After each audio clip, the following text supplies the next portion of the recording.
Jamia Millia Islamia university आए दिन अपनी नई नई कामयाबी की वजह से सुर्खियों में रहती है। कुछ वक्त पहले NIRF रैंकिंग में भी जामिया इस साल भी अपनी पोजीशन पर बरकरार रहा। इस बार जामिया की इलेक्ट्रिकल इंजीनियरिंग डिपार्टमेंट के प्रोफेसर मुन्ना खान के कमाल के लिए भारत सरकार की तरफ से पेटेंट दिया गया है।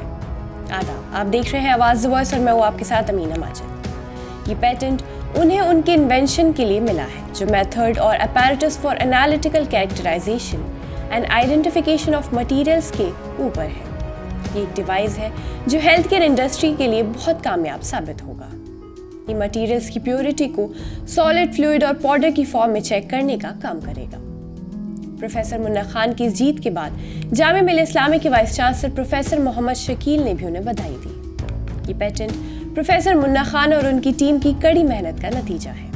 उनकी टीम में डॉक्टर काशिफ के शेरवानी, डॉक्टर मोहम्मद कैसर रजा, डॉक्टर शैला और डॉक्टर अशोक कुमार सलहान शामिल हैं। ये प्रोफेसर मुन्ना खान को मिलने वाला छठा पेटेंट है। इस पेटेंट को हासिल करना न सिर्फ तकनीक की ताकत को दिखाता है बल्कि जामिया का नाम भी अच्छे लेवल पर लेकर जाता है। मटेरियल्स की पहचान के लिए ट्रेडिशनल तरीकों में क्रोमेटोग्राफी, NIR, लेज़र इमेजिंग जैसी टेक्निक्स शामिल हैं।